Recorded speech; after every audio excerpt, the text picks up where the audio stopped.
This list is something, so let's just get right into it. Number 1. Mozart. So we're starting this list with Wolfgang Amadeus Mozart, one of the greatest composers in the history of music. Chances are, even if you're not a fan of classical music, you've probably heard at least a few of his songs. I'm playing one in the background right now. But did you know that in addition to banging out over 800 legendary compositions, Mozart also wrote a few songs about licking holes? That's right, songs, as in multiple songs about licking holes. But first, let's rewind a bit to try to explain why. Born in 1756, Mozart was one of the earliest examples of a child prodigy. He excelled in both piano and violin, and was composing and performing in front of royalty at the age of 5. For context, my greatest accomplishment at the age of 5 was putting on my Crocs all by myself. But Mozart was out there playing the piano in front of the kings and queens of Europe. Pretty much the same thing if you ask me, but anyways. At the age of 17, he became an official musician of the Salzburg court in the Holy Roman Empire, where he composed some of his most critically acclaimed masterpieces. Now, I'm telling you all of this because there's this modern-day theory that child stars stop mentally maturing at the age they become famous. And this may have been the case for Mozart as well, as he was very into things like butts, and poop, and balls. Just like your typical kindergartner, he thought these things were hilarious. In love letters to his cousin, yeah, don't ask, we find quotes like, "I wish you good night, shit in your bed all your might," and "I shit on your nose so it runs down your chin." And you might say, well, at the peak of his fame, the dude was still a teenager. These letters were written when he was in his 20s. The guy just loved talking about poop. There are at least 40 preserved letters written by Mozart where he talks about pooping, or butts, or some other weird thing. And he didn't just keep it between friends and family. He even composed pieces for the general public to tell everyone that he really liked holes. The most well-known of Mozart's dirty ditties was the beautiful choral piece for 6 voices Lech mich im Arsch, or Lick Me in the Ass, with lyrics that speak to, well, getting licked in the Oh, baby. Here's a snippet from the English translation. Lick me in the quickly, quickly, lick me in the quickly. Now, what I find most hilarious about all this is you can actually go and watch videos of serious classical singers dressed up in suits and ties singing Lick Me in the Oh, baby. on YouTube. It's almost as if Mozart knew that if he wrote it, people would be singing this song about licking holes for hundreds of years. Some other translated lyrics from a few other of Mozart's ass-focused bangers include "Stick your ass to your mouth," "Oh, lick me real quick in the," and maybe my personal favorite, "It is difficult to lick my and balls." You said it, Amadeus. We've all tried, and it is difficult, you genius prodigy you. Number 2. Thomas Edison. Many people know of Thomas Edison as the genius inventor behind things like the incandescent light bulb, the phonograph, and the kinetoscope, to name a few. But not many people know just how power-hungry and downright cruel Edison really was. Edison was an ego-driven, cutthroat businessman who went to extreme lengths to make as much money as possible. He even went as far as publicly electrocuting animals to try to put his competitors out of business. But before that, let's start with his accidental creation of Hollywood. One of Edison's favorite activities was suing other people when they didn't pay him to use his inventions. When he and his partner created the first movie camera and movie projector, he opened America's first movie production studio in 1893, dubbed the Black Maria, in West Orange, New Jersey.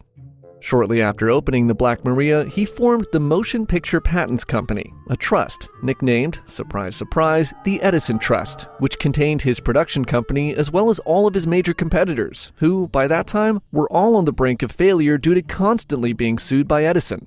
Through this trust, he then began to sue anyone and everyone who tried to make movies without paying him first. Because of the sheer amount of patents the trust held, it became virtually impossible for anyone to make movies on the East Coast without paying Edison a hefty sum or getting sued. As a result, independent filmmakers opted to get as far away from Edison as possible. With its cheap land and abundant labor, Hollywood, California was the best and furthest option, and the rest is history.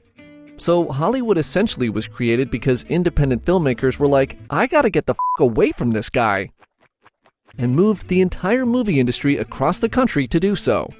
Anyways, surprise, surprise, the Edison Trust was shut down in 1915 after losing an antitrust monopoly court case. Shocking. But speaking of shocking, that brings us to our next horrific Edison story. As America industrialized, there were two competing methods to bring electricity to the masses: direct current and alternating current, or DC and AC electricity respectively. Edison favored and invested heavily into direct current systems, where voltage stays constant, flowing in a single direction, while Westinghouse, a competitor, promoted alternating current, where the current periodically changes direction. While alternating current proved more effective at transferring electricity over long distances, Edison, unsurprisingly given his investments in direct current systems, claimed it was volatile and far too dangerous. To prove this, he went to extreme lengths to smear the public perception of AC electricity. Edison began to hold public displays where he would gather a crowd and then electrocute animals with alternating current as a way to demonstrate how dangerous it was.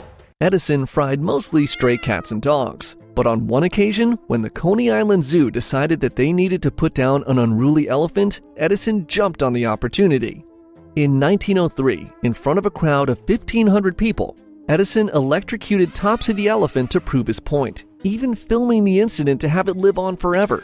Don't Google it, it's messed up. Ultimately, while the stunt was successful in killing Topsy, it did little to stop the growing popularity of alternating current systems, and eventually AC electricity became the widespread standard that powers the majority of the world today. Number 3. Henry Ford. Henry Ford, founder of the Ford Motor Company, is one of the most influential businessmen in U.S. history. But did you know he was also a huge racist who was praised by even Hitler himself? Goodbye. Ford's introduction of the Model T automobile and pioneering of the assembly line technique completely changed the world, revolutionizing both manufacturing and transportation in America. Serving as the sole owner of his company, Ford was one of the richest and most respected men of his time, and a shining example of capitalism at its finest. However, while Ford was a shining example of capitalism, he was also the shining example of a huge racist dick. Starting off, Ford's factories practiced your standard racial segregation of the time. Ford felt that black people were inherently inferior to whites, and his black workers were unable to be promoted or to hold any sort of executive position. They usually worked only in the forge and foundry of the factories, the most dangerous positions in the company. He also publicly supported organizations like the KKK. But Ford's treatment of black people pales in comparison to his utter hatred of Jews. Ford was a loud and proud anti-Semite who invested almost as much energy into creating anti-Jewish propaganda as he did growing his automobile company. He believed a racist conspiracy theory that Jews controlled the world's labor unions, banks, and media, and because of his wealth and success, his words held a lot of weight around the world. Ford believed that Jewish people were out to get him, so much so that he purchased a struggling newspaper to begin running a weekly series titled The International Jew, The World's Problem, on the paper's front page. Subtle. The International Jew articles were collected into booklets and published in post-World War I Germany and heavily influenced many young Germans who saw Ford as a successful and powerful American. There are documented cases of Nazi officials saying that it was Ford's publications that convinced them that Hitler and the Nazi ideology were right. Speaking of Hitler, he was also a huge fan of Ford's work and even mentioned him by name in Mein Kampf as a single great man. Hitler was known to keep a photo of Ford as well as copies of the International Jew in his office for inspiration. In 1938, Germany awarded Ford the Grand Cross of the German Eagle, the highest Nazi award that can be given to anyone not of German descent, which he happily accepted. Henry Ford died in 1947, taking his anti-Semitic beliefs with him. And in 2014, Ford Motor Company appointed its first Jewish CEO in Mark Field. Number 4. Alexander the Great. Alexander the Great is widely recognized as one of history's greatest and most accomplished military commanders and warriors. But what most people don't know is that once he got so drunk during a banquet that he ended up killing one of his best friends. Oh, no! After taking the throne at the age of 20, following the assassination of his father, Philip II, Alexander spent the majority of his reign successfully conducting large-scale military campaigns throughout Asia and Egypt. And by the time he was 30, Alexander had accumulated not only a super legit KDA, but also one of the largest empires in the history of the world, stretching from Greece to northwestern India. But who was this friend he killed and why? Well, Cletus the Black was an officer who initially served as an army commander under Philip II, a position that he retained when Alexander took the throne. He was a trusted military advisor, and in the Battle of Granicus in 334 BCE, as Alexander was being assailed by two Persian warriors, Cletus saved the king by severing the arm of one of the Persians before the enemy could deliver the killing blow. By all accounts, Cletus was an extremely valuable asset and a good friend to Alexander, but ultimately not enough of a friend to, not murder? In 328 BCE, Alexander was holding a banquet, and it was during this banquet that he and Cletus got into a heated argument which ultimately turned deadly. While the particulars of the night's events vary from author to author, what all sources agree on is that both men were extremely drunk. That night, Alexander announced a reorganization of his military commands, and Cletus specifically got the short end of the stick when he was ordered to lead a group of 16,000 defeated mercenaries to Central Asia, which he viewed as a massive demotion. He would go from commanding one of the most revered cavalries in the world to leading a group of losers into the middle of nowhere. He called BS, and then things got wild. Cletus began voicing his opposition to the plan, which began to upset Alexander. Then, Cletus added fuel to the fire by claiming that Alexander was not the legitimate king, and that all of his achievements were only made possible by his father, the slain Philip II. Sick burn. Anyways, some back and forth and a few more insults from Cletus, Alexander got so pissed he threw an apple at Cletus's head and demanded a dagger or spear.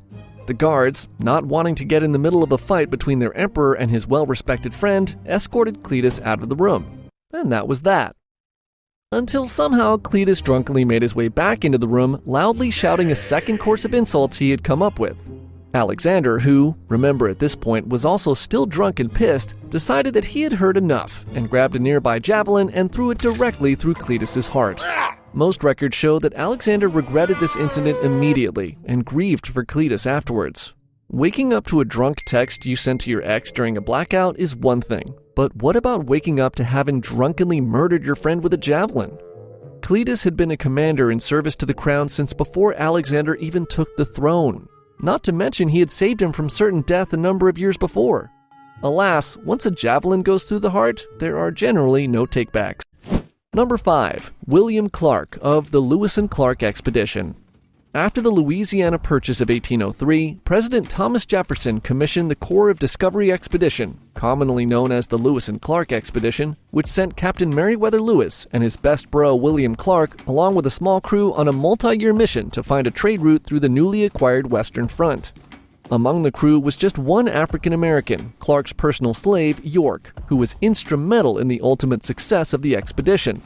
But who was York, and what became of him when they returned? York was born enslaved and had been in service to Clark's family for almost his entire life. He was around the same age as Clark himself, so naturally he was designated as Clark's personal slave when they were both children. The two grew up together, learned valuable outdoor skills, and grew a deep but complicated bond. When Clark received the call from Lewis about the expedition, he decided to bring York along as his companion.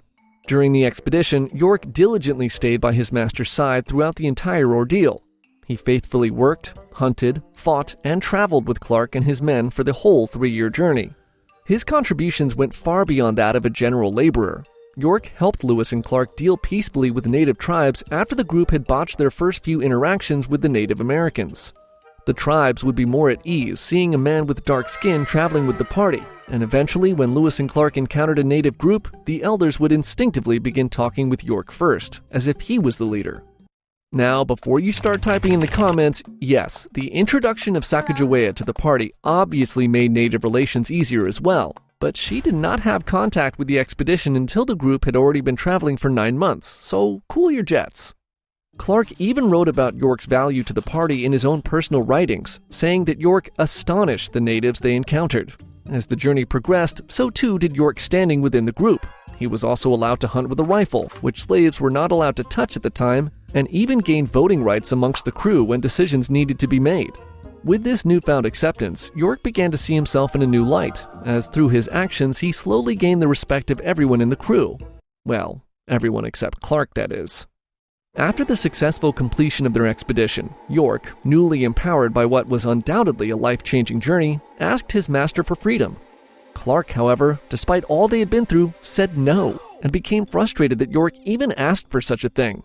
Which I guess is not surprising given the times, but still seems extra cruel considering he treated York like an equal for 3 years when it benefited him only to act like nothing had changed when they returned.